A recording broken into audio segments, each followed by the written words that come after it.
Z-scores. Z-scores is another way when you're comparing data. In itself, it's not hard to find. It's just you need a standard deviation first. So if you watch the last video, let's find the standard deviation and go from there. I just tried these 5 pieces because it doesn't matter how many, the only difference it makes is the less time it takes.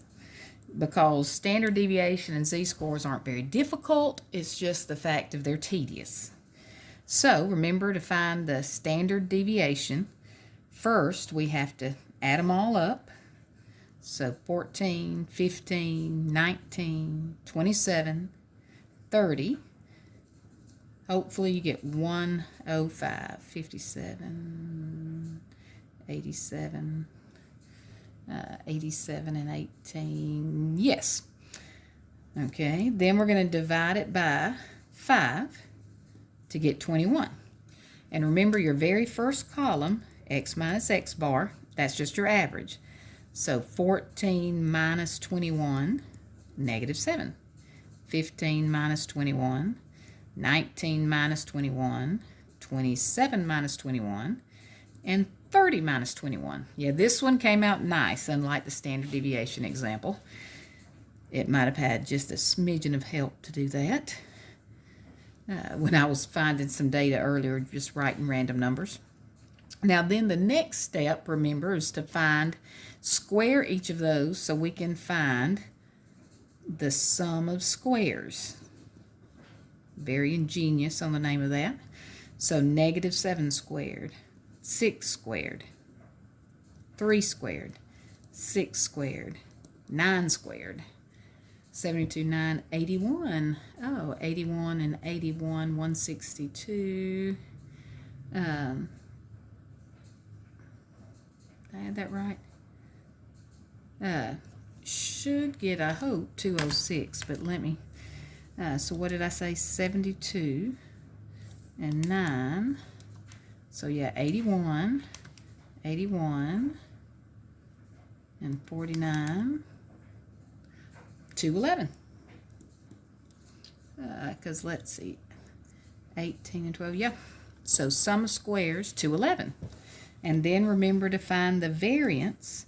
You take the sum of squares and divide by this one less sample size.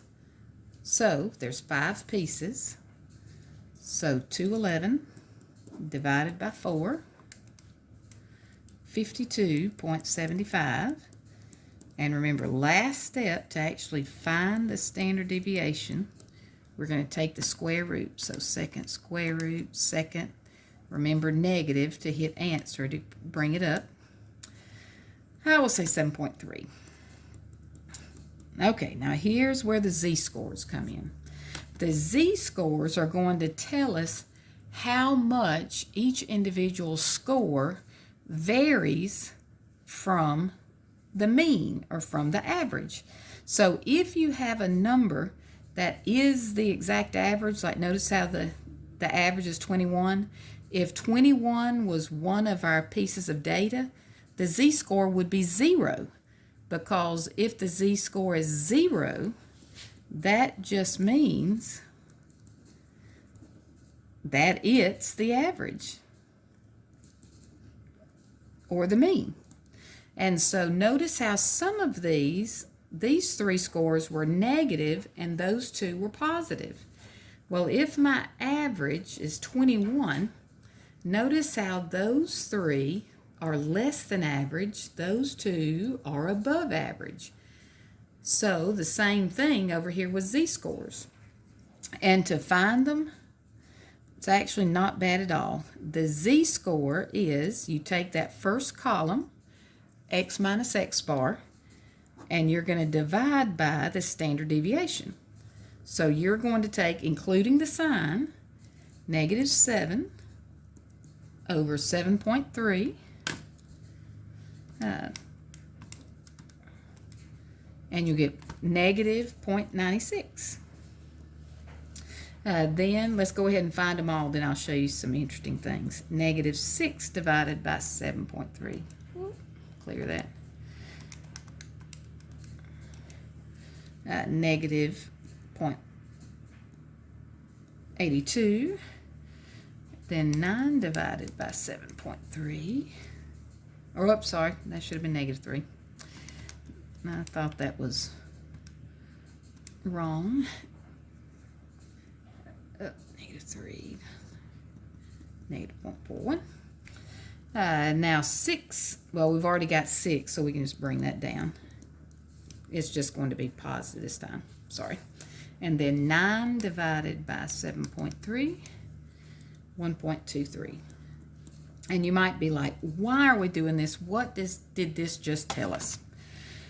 Well, notice how in the previous one, if the average is 21, and if the standard deviation is 7.3, notice how, let's do with the positive ones first, if you added 7.3, that's 28.3. Well, notice how 28 is close to being one standard deviation higher.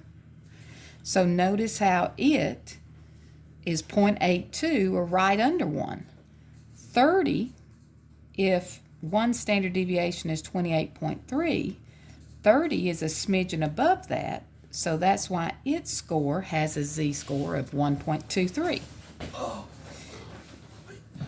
Negative or 14 is 7 below the average, and if the standard deviation is 7.3, then notice how it is right there at one standard deviation, so the z-score 0.96. And so technically that should be a negative. So notice how if it's a negative z-score below average, positive z-score above average. But the way you find it is literally take that first column and divide by the standard deviation. Now, one thing you can do as far as like an application problem, let's say you had something like y equals 30z plus 50. And let's say they wanted to find the mean and the standard deviation giving this equation where, of course, z is the z-scores. Well, now remember, if I said the z-score was 0, what did that tell you? A z-score of 0 means it is the average. So if you plug in a 0 here, you get that the average is, or the score is, 50. So the mean is 50. Now to find the standard deviation, what it is, notice how if you went a z-score of 1, you would have 30 times 1, or in other words, if you want a z-score of 2, 30 times 2. So the slope of this linear equation is how much it varies, which is standard deviation. I just know that kind of problem is in our books, and it's just a good thinker. Hope that was of help to you in a normal. If there's anything I can do for you, please message me, and I'll be glad to work more or answer questions. Have a great day.